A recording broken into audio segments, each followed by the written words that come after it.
गए इस्तीफे के बाद श्री नीतीश कुमार जी को सर्वसम्मति से नया अध्यक्ष चुन लिया गया है।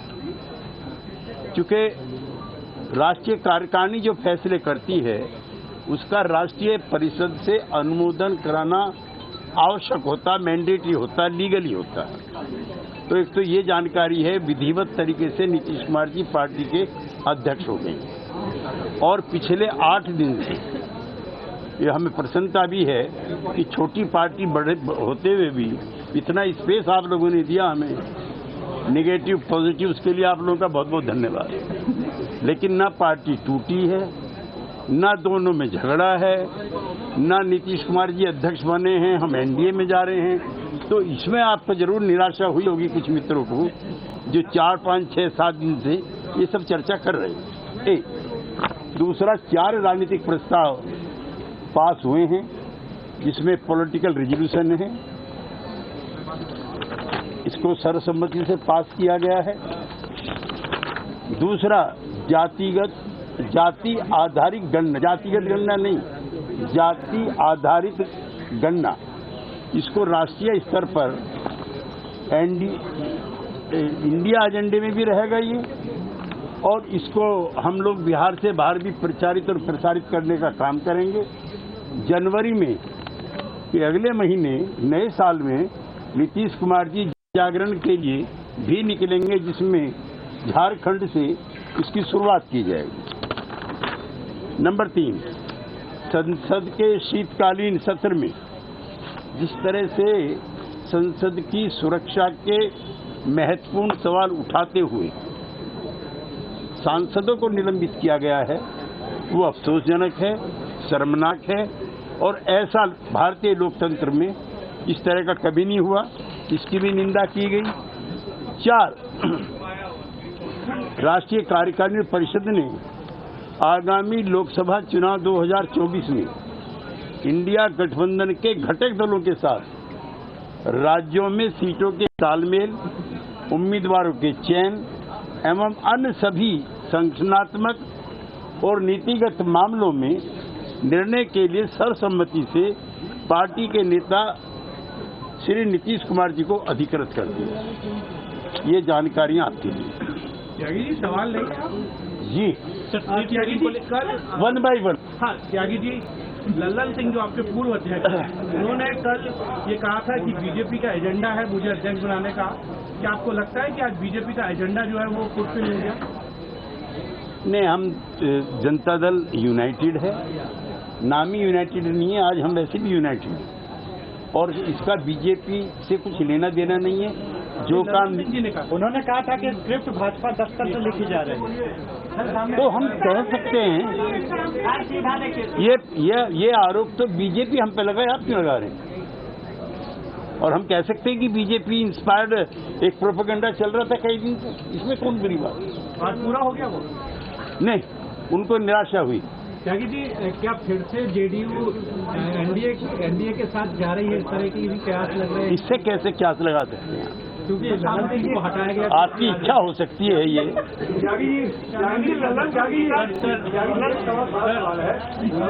कार्यकाल अभी पूरा दूसरी बार पूरे 3 साल के बने थे, पूरा नहीं हुआ। अचानक लोकसभा चुनाव के पहले कौन सी आपका आ गई, कौन सा ऐसा समीकरण हो गया, क्या दिक्कत आ गई पार्टी में कि उसे अध्यक्ष को छोड़ना पड़ा, नीतीश कुमार के हाथों में थमा दिया? नीतीश कुमार जी पार्टी के सर्वमान्य नेता हैं, उनकी कदकाठी सहयोगी पार्टियों से बातचीत करने में, उनके साथ सीटों की तालमेल करने में, नीतिगत निर्णय लेने में, उसमें ज्यादा सुविधा हमको। त्यागी जी, जो यात्रा है नीतीश जी की झारखंड से आपकी शुरू होगी, इस पर थोड़ा सा जानकारी देंगे, कब से शुरू होगी और क्या ये राहुल गांधी की न्याय यात्रा के साथ? देखिए, एक दौर ऐसा था, मैं कई बार पहले भी कह चुका हूँ, बहुत विनम्रता से आपसे कहता हूँ, मैं उस संसद में था जिसमें आरक्षण का वीपी सिंह जी ने प्रस्ताव किया। आडवाणी जी का भाषण भी उपलब्ध है और श्री राजीव गांधी जी का स्वर्गीय उनका भी भाषण उपलब्ध है, किस तरह से उन्होंने जाति आधारित मंडल को रिजेक्ट किया। एक कमंडल लेके निकल गए थे और दूसरों ने सरकार गिरा दी थी मिल करके। ये इतिहास की एक ऐसी घटना थी। मुझे प्रसन्नता है कि जो सोशल लॉज ऑफ डेवलपमेंट हैं उन्होंने ऐसा काम किया है कि आज कोई भी पार्टी नहीं, होड़ लगी है। अगर शिवराज सिंह चौहान को जाना है तो यादव को आना है। ये कोई मामूली परिवर्तन नहीं है। ये अब से 15 साल पहले संभव नहीं था। ये अटल जी की पार्टी में संभव नहीं था, ये इंदिरा जी की पार्टी में संभव नहीं था। लेकिन आज ये कांग्रेस पार्टी भी और बीजेपी दोनों की ऐतिहासिक मजबूरी है कि जो सोशलिस्टों ने एजेंडा तय किया था, जो वीपी सिंह ने तय किया था, कर्पूरी ठाकुर ने तय किया था, सारी पार्टियां उस पर चलने के लिए मजबूर हैं। 3 कैबिनेट मिनिस्टर हैं मोदी जी के, जो उनकी मर्जी से या मर्जी के खिलाफ जाकर के कहते हैं, मिस्टर अथावले, पटेल, अनुप्रिया और पारस, पशुपतिनाथ पारस, तीनों मंत्री कह रहे हैं कि जातिगत जनगणना कराइए। एक पार्टी नहीं है सहयोगी पार्टी, एक भी दिल्ली से लेकर के कलकत्ता तक जो नहीं कह रही है। तो ये हमारे विचारों की सबसे बड़ी जीत है। और इंडिया गठबंधन का जो एजेंडा है, इंडिया गठबंधन के जो मुद्दे होंगे, उसमें सबसे प्रमुख मुद्दा जातिगत जनगणना हम कराएंगे अगर हम सत्ता में आते हैं तो।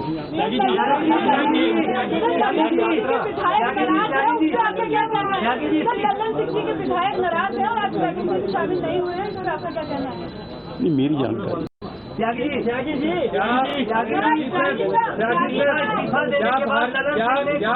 इस्तीफा देने के बाद ललन सिंह ने कोई अपना कोई वक्तव्य रखा? हाँ, वक्तव्य दिया है उन्होंने कहा है कि जो प्रचार और प्रसार पिछले 1 सप्ताह से किया जा रहा था, मुझको भी उसमें घसीटा गया। उन्होंने खुद ये कहा है। और जनता दल यूनाइटेड का एक वर्कर इंडिया गठबंधन को मजबूत करने के लिए और भारतीय जनता पार्टी से लड़ने के लिए तैयार। वो बैठक में नहीं आए। कौन सा नाम बताइए 2 लोगों का? सुनील कुमार पिंटू जी नाराज है, वो बैठक में नहीं आए। इस पर आपका क्या कहना है? नहीं, मेरी जानकारी इतनी बड़ी चीज की मुझे जानकारी नहीं है। त्यागी जी, एक सवाल है, क्या ललन सिंह जी ने अपने भाषण में ये बात कही कि हमें बीजेपी के साथ नहीं जाना चाहिए? अगर ऐसा उन्होंने कहा तो क्यों कहा? नहीं, उन्होंने ये नहीं कहा। कोई भी जनता दल यूनाइटेड का नेता और कार्यकर्ता पुनः एनडीए में नहीं जाएगा, ऐसी घोषणा करना कोई बुरी बात नहीं। वो तो नीतीश कुमार भी कर रहे हैं। नहीं, हमें नहीं जाना चाहिए ऐसा कहा क्या? नहीं, ये नहीं कहा जाना चाहिए, नहीं जाएगा। उनका एम्फेसिस है कि नहीं जाएगा। त्यागी जी, एक सवाल है, जो भी जिस भी पार्टी ने एक नहीं, आपका तीसरा सवाल। सवालों के जवाबों से भागते नहीं है। ये बताइए, जब भी आरक्षण की बात आई है, जिस भी पार्टी ने आरक्षण की बात की, चाहे वो वीपी सिंह या अन्य पार्टियां, वो चुनाव हार गए। क्या आपको नहीं लगता कि इस तरीके का आरक्षण की व्यवस्था जब भी करने की बात आती है तो पार्टियां चुनाव हार जाती है? भाई, लोग तो ये कह करके, भाई और बहनों, मैं पिछली जाति का हूँ, उसमें प्रधानमंत्री बन गए। वो दिन चले गए जब भारतीय जनता पार्टी जनसंघ 1-2 बिरादरी की, आपके वाली की भी हुआ करती थी। नहीं, अब ये पिछड़ों की, अति पिछड़ों की है।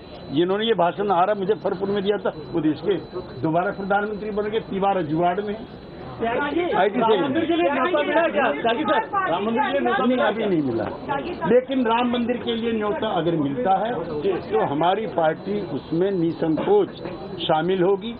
और ये जो एक पार्टी की तरफ से, त्यागी साहब फूलपुर से चुनाव लड़ेंगे मुख्यमंत्री जी? पहले सवाल का जवाब नहीं दे पाया। I am sorry. ये राम मंदिर का जो मामला है, मैं उसमें रहा हूँ, उस दौरान मुलायम सिंह जी के साथ ये मामला अदालत में विचारा था। जब आपने किया तो मेरी सवाल, और अदालत में रहते हुए जब आप ढांचे को तोड़ने के लिए जाएंगे तो क्या होगा? सुप्रीम कोर्ट का फैसला आया, हम सब लोगों ने स्वीकार किया, किसी एक पार्टी ने बताइए स्वीकार न किया। और भगवान राम जो हैं, डॉक्टर लोहिया जो हमारे नेता थे, उन्होंने बहुत बड़ी किताब लिखी है। राम कृष्ण से भी ज्यादा क्यों मान्य हुए, उस पर लंबा लेक्चर हो जाएगा जो आज का टाइम नहीं है। लेकिन हम उसमें शामिल होंगे अगर हमें आमंत्रित किया जाता। लेकिन ये पार्टी का ना एजेंडा होकर के ये सनातनी एजेंडा है और इसमें बगैर भेदभाव के सबको बुलाना चाहिए।